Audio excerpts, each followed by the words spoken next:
मेरा नाम रचना है। मैं मेरे पति के साथ एक छोटे से गांव में रहती हूँ। हमारा एक छोटा सा खेत है जिस पर हम खेती करते हैं और हमारा गुजारा अच्छे से हो जाता है। मैं मेरे पति की खेती में मदद भी करती हूँ। हमारे दो बच्चे हैं, एक लड़का और एक लड़की। लड़का मेरा 10 साल का है और बेटी 7 साल की। हम भले ही अमीर नहीं हैं, लेकिन घर में सुख शांति का होना ही सबसे बड़ी बात है। हमारा गांव छोटा है, तो हमें खेती का सामान और चीजों के लिए पास के शहर जाना होता है। जो चीजें पास के शहर में नहीं मिलती, तो फिर उसके लिए बड़े शहर जाना होता है। मेरे पति राजेश सोच रहे हैं कि अब वो एक नया ट्रैक्टर ले ले। मेरा भी अक्सर पास के शहर में आना जाना लगा रहता है, कभी घर के काम से तो कभी खेती और दूसरे कामों की वजह से। मैं औसतन 7 दिन में एक बार शहर चली ही जाती हूँ। मैं जब भी शहर जाती हूँ, रास्ते में एक माँ दुर्गा का मंदिर पड़ता है, जहाँ मैं हमेशा दर्शन करने के लिए रुक जाया करती हूँ और वहाँ एक मंदिर के बाहर बूढ़े भिखारी बाबा से मिलती हूँ। करीब 1 साल पहले ही वो वहाँ यहाँ आए हैं। मैं भी उन्हें 1 साल से देख रही हूँ। मुझे याद है, जब मैंने उन्हें पहली बार देखा तो वो काफी दुखी थे। मैंने उन्हें पैसे दिए, लेकिन उन्होंने नहीं लिए। फिर अगली बार जब मैं गई तो मैंने उन्हें घर के बने पकवान दिए। वो देखकर वो खुश हुए और बड़े चाव से खाए। तब से यह सिलसिला शुरू हो गया। मेरा जब शहर जाना होता, मैं उनके लिए जो भी घर में बनाया होता लेकर जाती। वो मुझे मेरे नाम से ही बुलाते हैं। इन 1 सालों में उन्होंने मुझसे बहुत बातें की। मेरा घर गांव कहाँ है, यह भी उन्हें पता है। मैं भी उनसे खूब बातें करती और उनसे मुझे बात करना बहुत अच्छा लगता। तभी एक दिन मेरे पति नया ट्रैक्टर लेने बड़े शहर गए थे। मैं घर में अकेली थी। वो करीब 3 से 4 दिन के बाद आने वाले थे। वो जिस दिन गए, उसी शाम मुझे मेरे घर के बाहर वो बूढ़े बाबा दिखाई दिए। सारा दिन मैं खेतों पर थी, इसलिए मुझे पता नहीं चला। जब मैं शाम को आई तो मेरे घर के सामने वाले पेड़ के नीचे बैठे थे। उन्हें यहाँ देखकर मुझे अचंभा हुआ, क्योंकि 1 साल में कभी भी वो यहाँ नहीं आए थे। मैंने उनसे पूछा कि बाबा, आप यहाँ कैसे? वो बोले, मुझे तुमसे कुछ बात करनी है, इसलिए आया हूँ।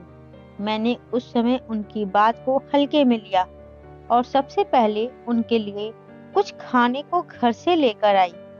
हालांकि वो इतनी दूर से नहीं आए थे, लेकिन एक बुजुर्ग इंसान को थकावट ज्यादा होती है। कुछ खाने के बाद वो फिर बोले कि तुम्हें मेरे साथ कहीं चलना होगा। मैंने पूछा, कहाँ? वो बोले कि पास ही है, सुबह निकलेंगे तो शाम के पहले आ जाएंगे। तुम्हारे गांव से बस का साधन भी मिल जाएगा। मैंने बोला, आप कहाँ जाने को बोल रहे हैं? बताइए, बताइए तो। वो बोले कि मैं अभी तुम्हें नहीं बता सकता, बस तुम मेरे साथ चलो। मैंने कहा कि मेरे पति नहीं है, वो बाहर गए हैं ट्रैक्टर लाने के लिए। वो मुझे बीच में ही टोकते हुए कहते हैं कि मुझे पता है, तुमने ही मुझे बताया था कि 3 से 4 दिन बाहर रहने वाले हैं वो, इसलिए मैं अभी आया हूँ। मुझे उनकी कोई बात समझ नहीं आ रही थी। एक पल के लिए मुझे यह भी लग रहा था कि शायद इनकी उम्र की वजह से आज कुछ इस तरह की बातें कर रहे हैं। मैंने उनसे कहा कि ठीक है, आप सभी आराम कर ले, हम सुबह चलते हैं। वो घर के बाहर वही पेड़ के नीचे ही सो गए।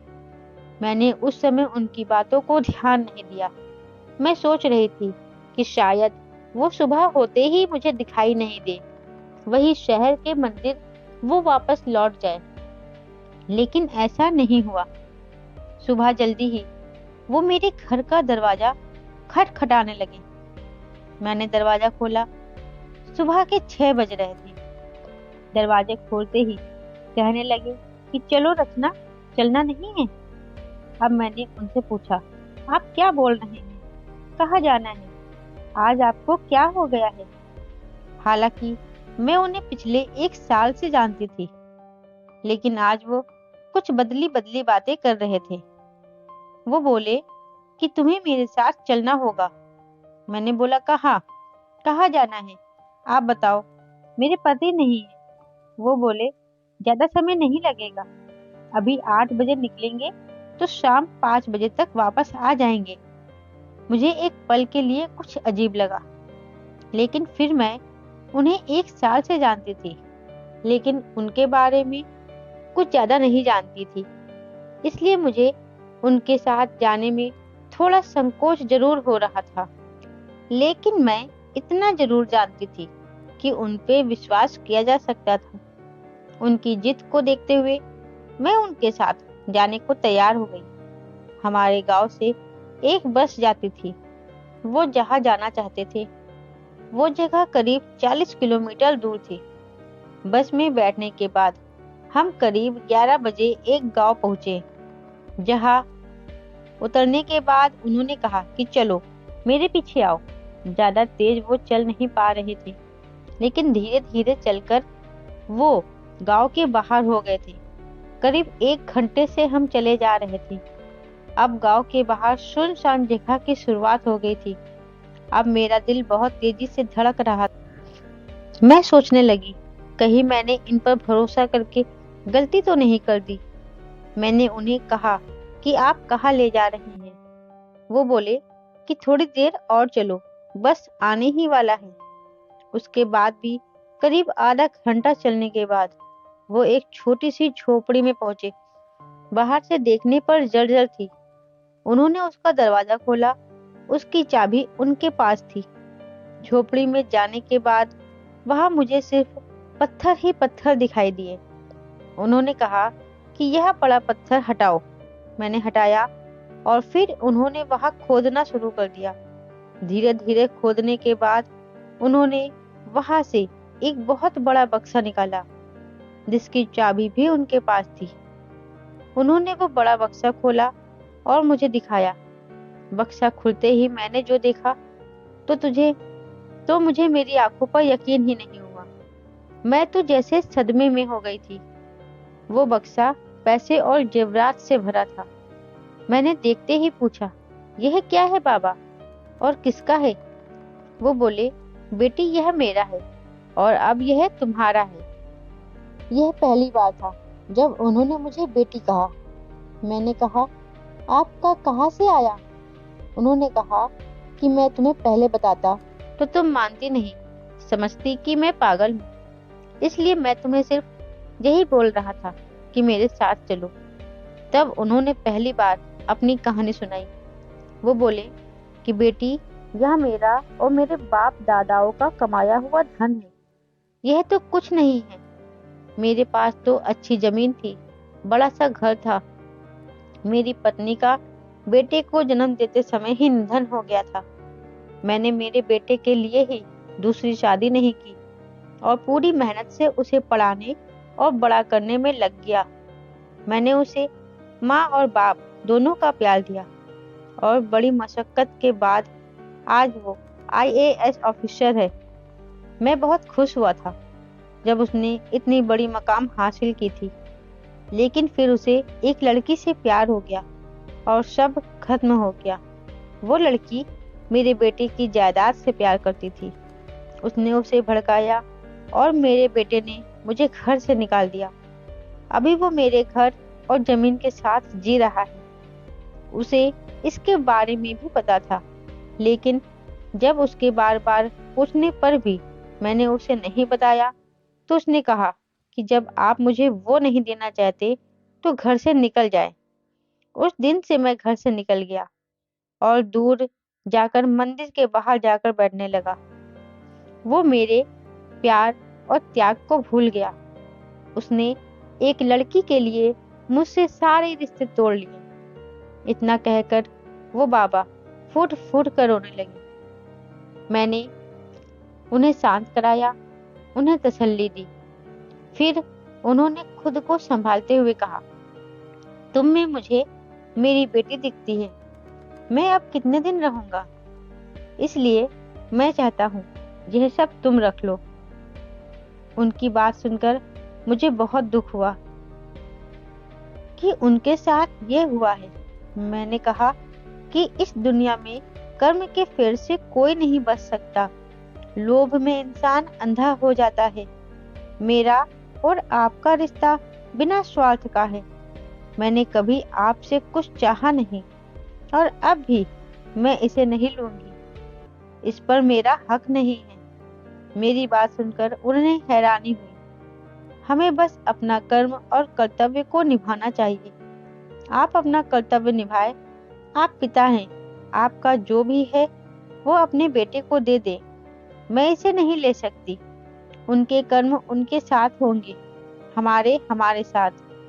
वो बोले कि बहुत पैसा है, इतना कि आसानी से जीवन निकल जाएगा। मैंने कहा कि पैसा तो आपका है, आपके पास ही था, आपका आसानी से निकला। क्यों आपको मंदिर के बाहर बैठना पड़ा और इसे यहाँ छुपा कर रखना पड़ा? जो पैसा आपके घर में शांति नहीं ला सकता, वो मेरे साथ क्या करेगा? हम जो मेहनत से कमा रहे हैं, उससे मेरा जीवन अभी शांति से चल रहा है। मुझे माफ करें। मैं तो कहती हूँ छोड़िए जिद और आप भी शांति से जिए। दे दे उन्हें पैसा।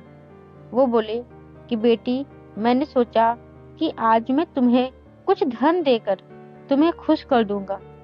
उल्टा तुमने मुझे ही कुछ सिखा दिया। जीती रहो बेटी। मेरी बातें सुनकर वो वहीं बैठ गए। उन्होंने कहा कि अब तुम चाहो तो जा सकती हो। मैं कुछ देर यही रहूंगा। मैं वहां से आ गई।